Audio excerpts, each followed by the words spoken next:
Jackson. Oliver Twist, by Charles Dickens. Chapter 38. Containing an account of what passed between Mr. and Mrs. Bumble and Mr. Monks at their nocturnal interview. It was a dull, close, overcast summer evening. The clouds, which had been threatening all day, spread out in a dense and sluggish mass of vapour, already yielded large drops of rain, and seemed to presage a violent thunderstorm, when Mr. and Mrs. Bumble, turning out of the main street of the town, directed their course towards a scattered little colony of ruinous houses, distant from it some mile and a half, or thereabouts, and erected in a low, unwholesome swamp bordering upon the river. They were both wrapped in old and shabby outer garments, which might, perhaps, serve the double purpose of protecting their persons from the rain, and sheltering them from observation. The husband carried a lantern, from which, however, no light yet shone, and trudged on a few paces in front, as though, the way being dirty, to give his wife the benefit of treading in his heavy footprints. They went on, in profound silence. Every now and then Mr. Bumble relaxed his pace, and turned his head, as if to make sure that his helpmate was following. Then, discovering that she was close at his heels, he mended his rate of walking, and proceeded, at a considerable increase of speed, towards their place of destination. This was far from being a place of doubtful character, for it had long been known as the residence of none but low ruffians, who, under various pretences of living by their labour, subsisted chiefly on plunder and crime. It was a collection of mere hovels, some hastily built with loose bricks, others of old worm-eaten ship timber, jumbled together without any attempted order or arrangement, and planted, for the most part, within a few feet of the river's bank. A few leaky boats, drawn up on the mud, and made fast to the dwarf wall which skirted it, and here and there an oar or coil of rope, appeared at first to indicate that the inhabitants of these miserable cottages pursued some avocation on the river. But a glance at the shattered and useless condition of the articles thus displayed would have led a passer-by, without much difficulty, to the conjecture that they were disposed there, rather for the preservation of appearances than with any view to their being actually employed. In the heart of this cluster of huts, and skirting the river, which its upper stories overhung, stood a large building, formerly used as a manufactory of some kind. It had, in its day, probably furnished employment to the inhabitants of the surrounding tenements, but it had long since gone to ruin. The rat, the worm, and the action of the damp had weakened and rotted the piles on which it stood, and a considerable portion of the building had already sunk down into the water, while the remainder, tottering and bending over the dark stream, seemed to wait a favourable opportunity of following its old companion, and involving itself in the same fate. It was before this ruinous building that the worthy couple paused, as the first peal of distant thunder reverberated in the air, and the rain commenced pouring violently down. "The place should be somewhere here," said Bumble, consulting a scrap of paper he held in his hand. "Hallo there!" cried a voice from above. Following the sound, Mr. Bumble raised his head, and descried a man looking out of a door breast high on the second story. "Stand still a minute," cried the voice. "I'll be with you directly." With which the head disappeared, and the door closed. "Is that the man?" asked Mr. Bumble's good lady. Mr. Bumble nodded in the affirmative. "Then mind what I told you," said the matron, "and be careful to say as little as you can, or you'll betray us at once." Mr. Bumble, who had eyed the building with very rueful looks, was apparently about to express some doubts relative to the advisability of proceeding any further with the enterprise just then, when he was prevented by the appearance of Monks, who opened a small door near which they stood, and beckoned them inwards. "Come in," he cried impatiently, stamping his foot upon the ground. "Don't keep me here." The woman, who had hesitated at first, walked boldly in without any other invitation. Mr. Bumble, who was ashamed or afraid to lag behind, followed, obviously very ill at ease, and with scarcely any of that remarkable dignity which was usually his chief characteristic. "What the devil made you stand lingering there in the wet?" said Monks, turning round and addressing Bumble, after he had bolted the door behind them. We were only cooling ourselves," stammered Bumble, looking apprehensively about him. "Cooling yourselves!" retorted Monks. "Not all the rain that ever fell or ever will fall will put as much of hell's fire out as a man can carry about with him. You won't cool yourself so easily, don't think it." With this agreeable speech, Monks turned short upon the matron, and bent his gaze upon her till even she, who was not easily cowed, was fain to withdraw her eyes and turn them towards the ground. "This is the woman, is it?" demanded Monks. "That is the woman," replied Mr. Bumble, mindful of his wife's caution. "You think women never can keep secrets, I suppose?" said the matron, interposing, and returning, as she spoke, the searching look of Monks. "I know they will always keep one till it's found out," said Monks. "And what may that be?" asked the matron. "The loss of their own good name," replied Monks. "So, by the same rule, if a woman's a party to a secret that might hang or transport her, I'm not afraid of her telling it to anybody. Not I. Do you understand, mistress?" "No," rejoined the matron, slightly colouring as she spoke. "Of course you don't," said Monks. "How should you?" Bestowing something half-way between a smile and a frown upon his two companions, and again beckoning them to follow him, the man hastened across the apartment, which was of considerable extent, but low in the roof. He was preparing to ascend a steep staircase, or rather ladder, leading to another floor of warehouses above, when a bright flash of lightning streamed down the aperture, and a peal of thunder followed, which shook the crazy building to its centre. "Hear it?" he cried, shrinking back. "Hear it? Rolling and crashing on as if it echoed through 1,000 caverns where the devils were hiding from it. I hate the sound." He remained silent for a few moments, and then, removing his hands suddenly from his face, showed, to the unspeakable discomposure of Mr. Bumble, that it was much distorted and discoloured. "These fits come over me now and then," said Monks, observing his alarm, "and thunder sometimes brings 'em on. Don't mind me now. It's all over for this once." Thus speaking, he led the way up the ladder, and hastily closing the window shutter of the room into which it led, lowered a lantern which hung at the end of a rope and pulley, passed through one of the heavy beams in the ceiling, and which cast a dim light upon an old table and 3 chairs that were placed beneath it. "Now," said Monks, when they had all 3 seated themselves, "the sooner we come to our business, the better for all. The woman knows what it is, does she?" The question was addressed to Bumble, but his wife anticipated the reply by intimating that she was perfectly acquainted with it. "He is right in saying that you were with this hag the night she died, and that she told you something?" "About the mother of the boy you named?" replied the matron, interrupting him. "Yes." "The first question is, of what nature was her communication?" said Monks. "That's the second," observed the woman with much deliberation.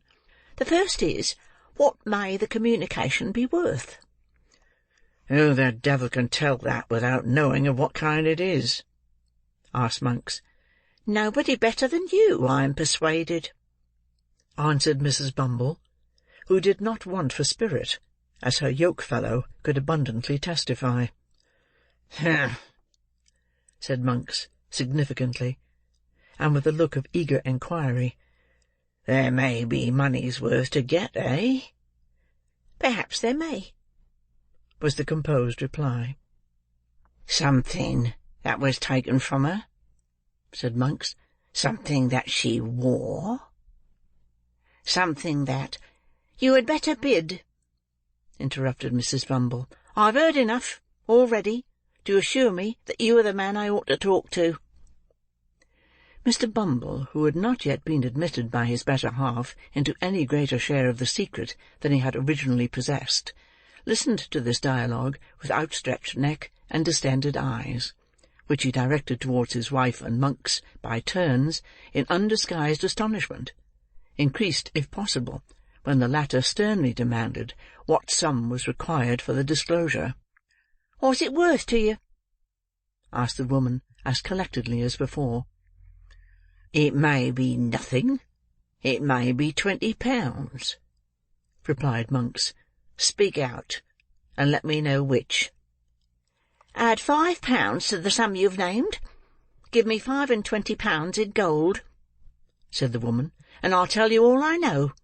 Not before." £25! exclaimed Monks, drawing back. "I spoke as plainly as I could," replied Mrs. Bumble. "It's not a large sum, either." "Not a large sum for a paltry secret that may be nothing when it's told," cried Monks impatiently, "and which has been lying dead for 12 years past or more." "Such matters keep well, and, like good wine, often double their value in course of time," answered the matron, still preserving the resolute indifference she had assumed.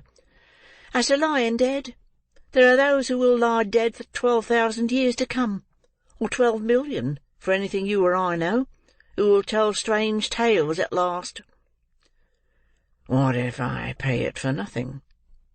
asked Monks, hesitating.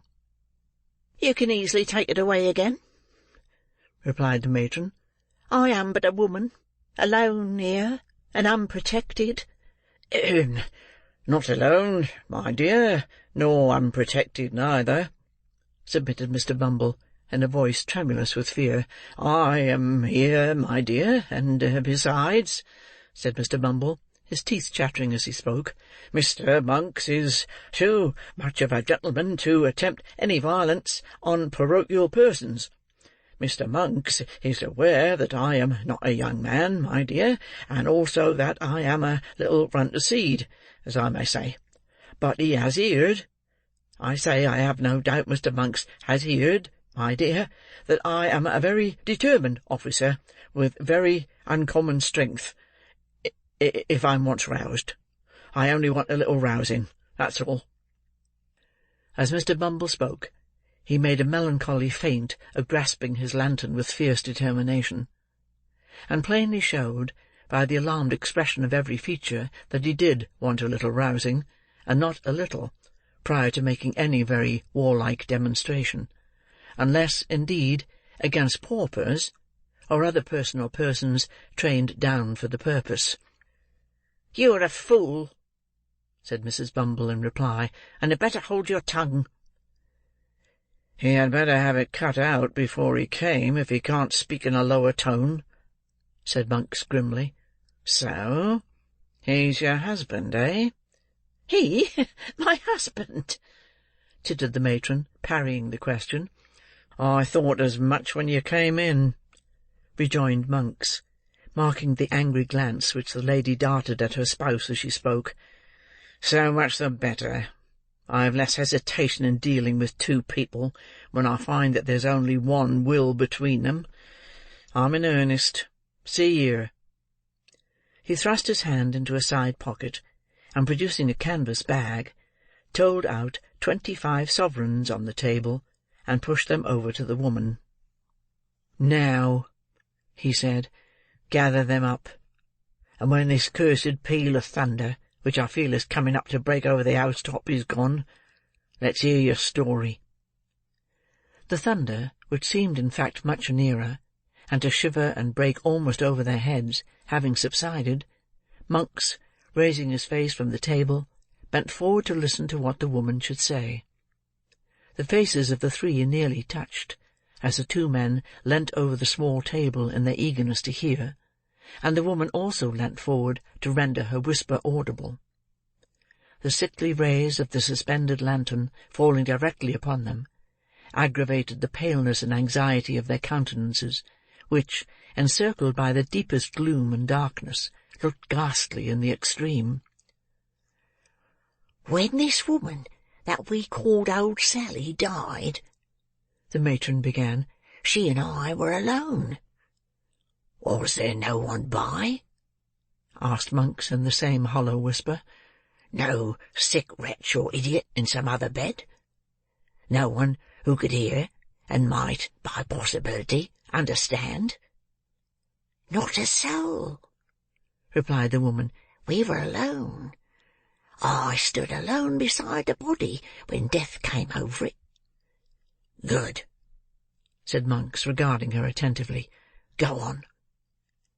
"She spoke of a young creature," resumed the matron, "who had brought a child into the world some years before, not merely in the same room, but in the same bed in which she then lay dying." "Aye," said Monks, with quivering lip, and glancing over his shoulder. "Blood. How things come about." "The child was the one you named to him last night," said the matron, nodding carelessly towards her husband. "The mother this nurse had robbed." "In life?" asked Monks. "In death," replied the woman, with something like a shudder. "She stole from the corpse, when it had hardly turned to one, that which the dead mother had prayed her, with her last breath, to keep for the infant's sake." "She sold it?" cried Monks, with desperate eagerness. "Did she sell it? Where? When? To whom? How long before?" "As she told me, with great difficulty, that she had done this," said the matron, "she fell back and died." "Without saying more?" cried Monks, in a voice which, from its very suppression, seemed only the more furious. "It's a lie. I'll not be played with. She said more. I'll tear the life out of you both, but I'll know what it is." "She didn't utter another word," said the woman, to all appearance unmoved, as Mr. Bumble was very far from being, by the strange man's violence.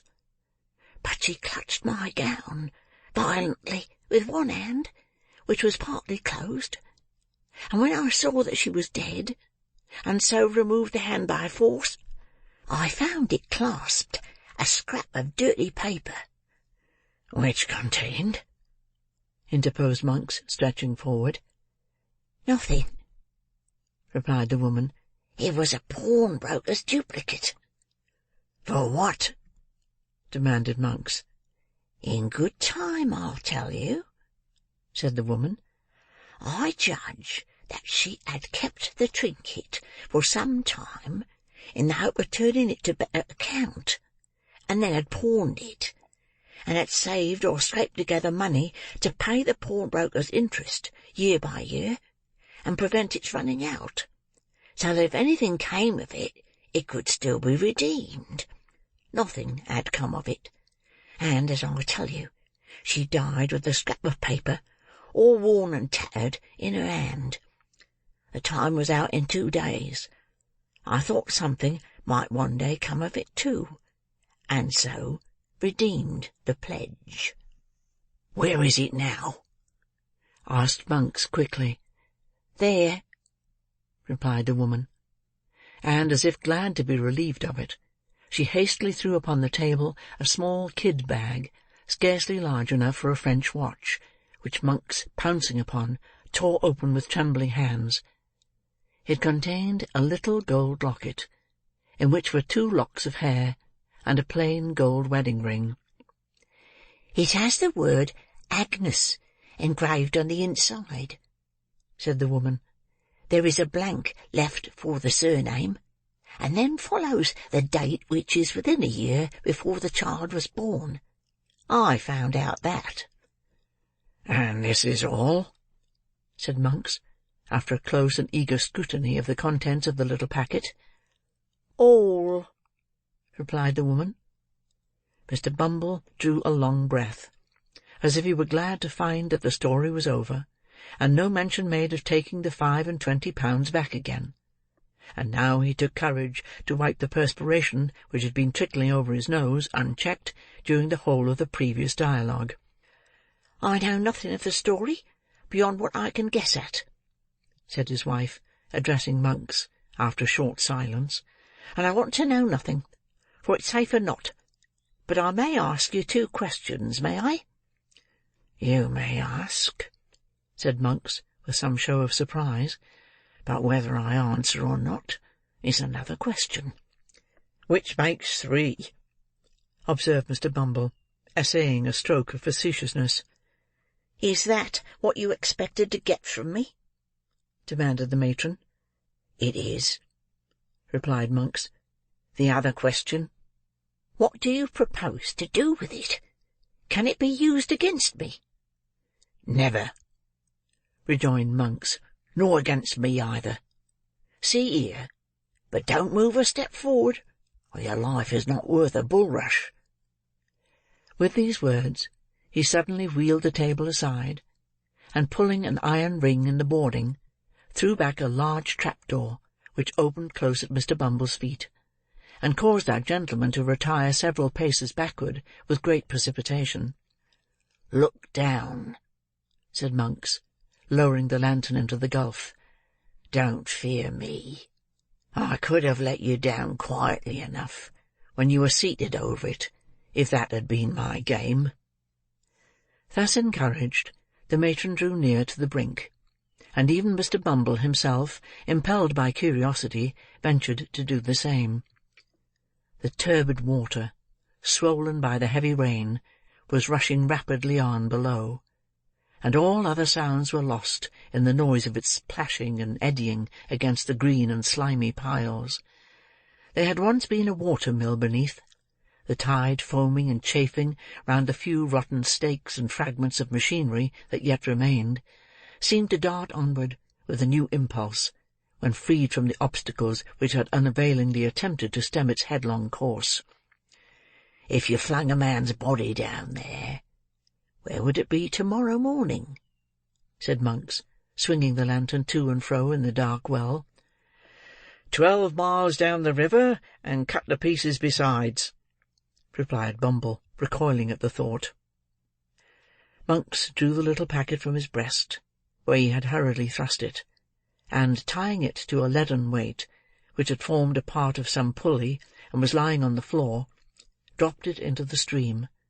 It fell straight and true as a die, clove the water with a scarcely audible splash, and was gone. The 3, looking into each other's faces, seemed to breathe more freely. "There," said Monks, closing the trap-door, which fell heavily back into its former position. "If the sea ever gives up its dead, as books say it will keep its gold and silver to itself, and that trash among it. We have nothing more to say, and may break up our pleasant party." "By all means," observed Mr. Bumble with great alacrity.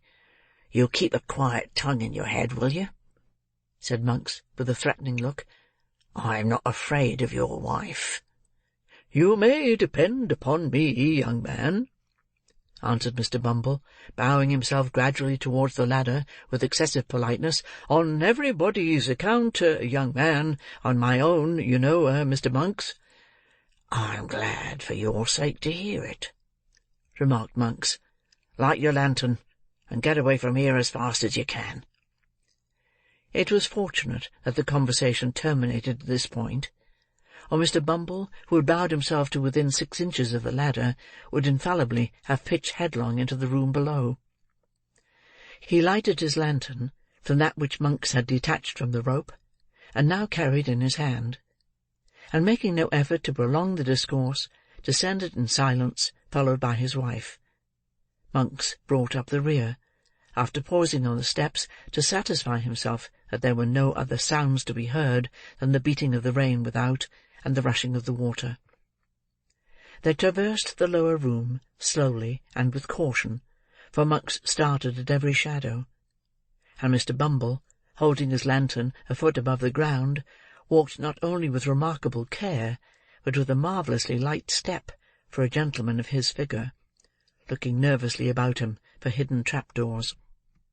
The gate at which they had entered was softly unfastened and opened by Monks. Merely exchanging a nod with their mysterious acquaintance, the married couple emerged into the wet and darkness outside. They were no sooner gone than Monks, who appeared to entertain an invincible repugnance to being left alone, called to a boy who had been hidden somewhere below. Bidding him go first and bear the light, he returned to the chamber he had just quitted. Chapter 38.